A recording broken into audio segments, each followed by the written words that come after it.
the National Football League. Aaron Rodgers making some headlines Tuesday afternoon while visiting Pat McAfee. Addressing his future, he said likely he'll be concluding a career which has spanned more than 2 brilliant decades. One final year in Pittsburgh. Here's the new Steelers quarterback on the reason for his decision. Yeah, I'm pretty sure this is it. That's why we just did a one-year deal. Steelers didn't need to, put any extra years on that or anything. So, this was really about finishing with a lot of love and fun and peace for the career that I've had. I mean, I played 20 freaking years. It's been a long run. I've enjoyed it. And what better place to finish than in one of the cornerstone franchises of the NFL? I'm going to give the Steelers everything that I got and empty the tank and be super comfortable and satisfied with whatever happens. Okay. All spring, when there was uncertainty about what would happen regarding Rodgers, I said I was certain he was going to be a Steeler. I will say now, I don't believe him when he says this is going to be the end, and here's why. This is a man who's famously exhausted the runway available to him before making these significant decisions of late, right, the last few years.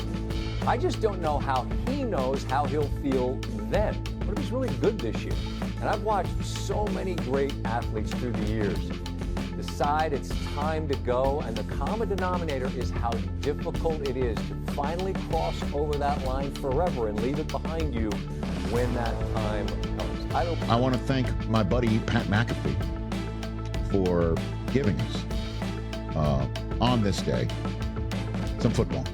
And I will take that as a birthday present from Pat. Yeah, you should thank him. Yeah, I just did. Send him a text. Thanks for the early Thanks birthday for the early birthday present to give us some fresh new NFL news on the last Tuesday of June. That's when Aaron Rodgers appeared on Pat's show for the first time since signing with the Steelers and gave everybody a sense of how he views this season and his career finishing in Pittsburgh. Yeah, I'm pretty sure this is it. That's why we just did a one-year deal. Steelers didn't need to, put any extra years on that or anything. So, this was really about finishing with a lot of love and fun and peace for the career that I've had. I mean, I played 20 freaking years. It's been a long run. I've enjoyed it. And what better place to finish than in one of the cornerstone franchises of the NFL with Mike Tomlin and a great group of leadership and great guys in the city that expects you to win. So put a pin in that. Let's just say the Steelers are 9-1 right through the first 10 games, and Rodgers looks like an MVP candidate. Will we hear again from him that maybe this isn't it? Maybe. I know he's laughing over there because he doesn't think the Steelers are going to go 9-1. Or Will Howard is starting in Week 11. I would be stunned, Chris, if he's starting in Week 11 because Rodgers is in effect. He's starting in Week 11 potentially because Rodgers is hurt. Now it's possible. But I think if Rodgers is out for a week or two, that would be Mason Rudolph country.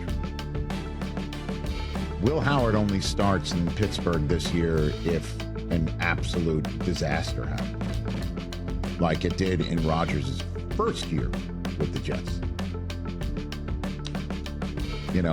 And I'm not going to go down that road about what happened with it. But it does absolutely color the sense of how this is going to work in Pittsburgh.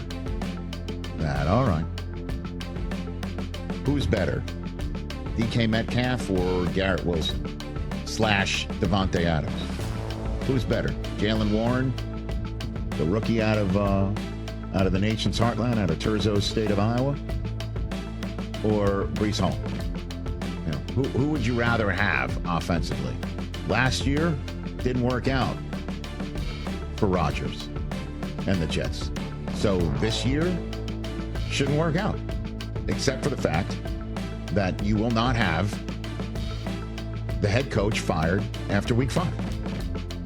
You will not have an offensive coordinator chosen by Rodgers, who clearly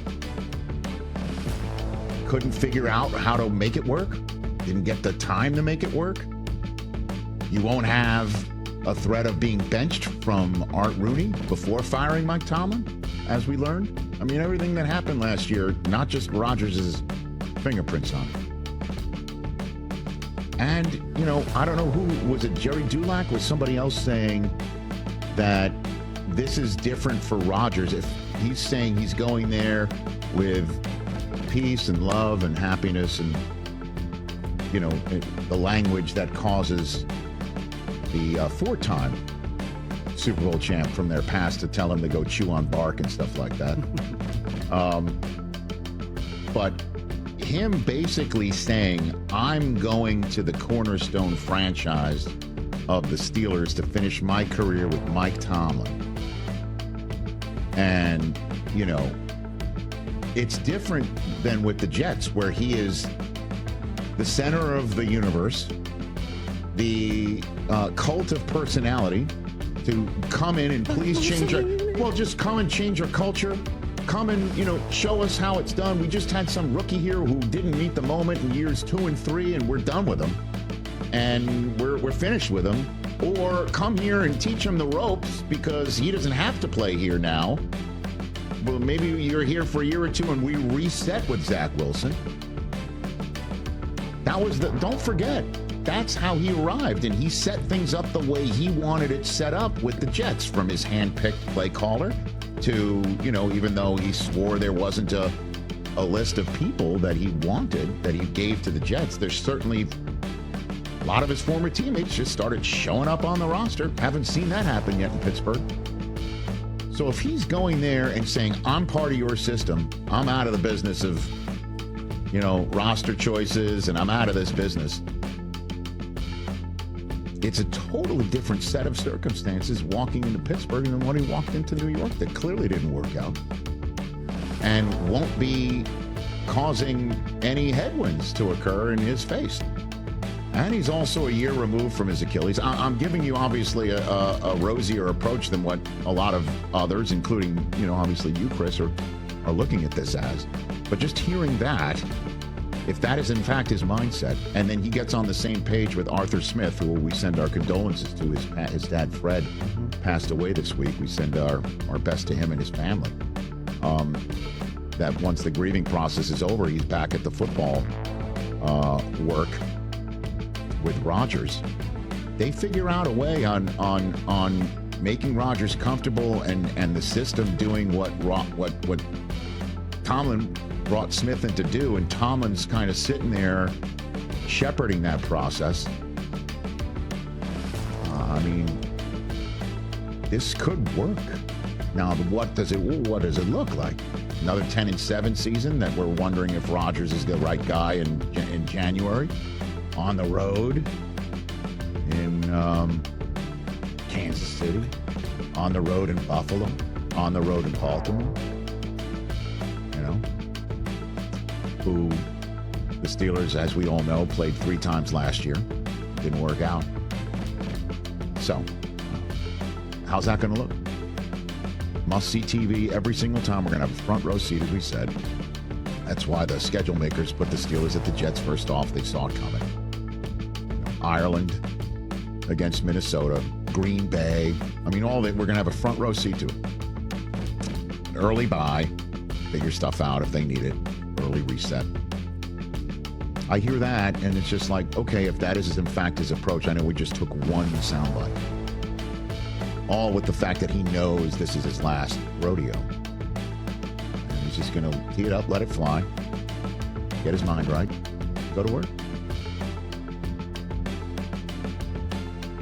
And the Steelers know he's a bridge quarterback. He knows that there's nobody right there. He's not looking over his shoulder. Oh, wait a minute.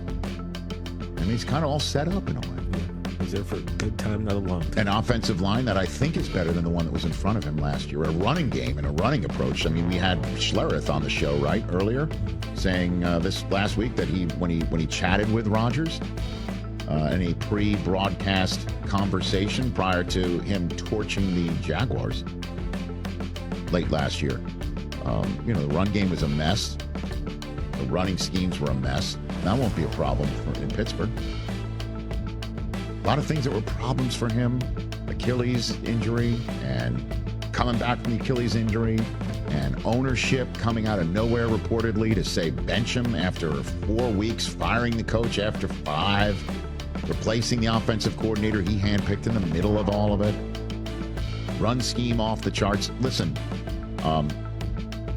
he had some poor Rodgers play on top of it. I'm not saying that he had nothing to do with the disaster that unfolded last year in year 2 for New York, but a lot of the circumstances will not be in Pittsburgh, and the way he's being brought into Pittsburgh is completely different than the way he's brought into New York.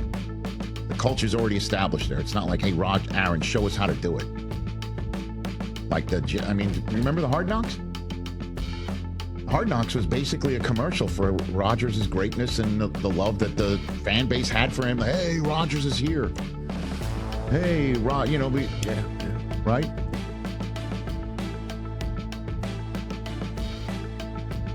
I know you're skeptical. It was well edited. I'm very skeptical. You have every right to be. I don't think this is going to work. I mean, Jeff Ulbrich was pointing out, remember the defensive coordinator in his film session going, look at this throw from the right hash all the way to the left corner. That's what we're getting right now, the quarterback position. All we got to do is just only give up 2 touchdowns. Here we go.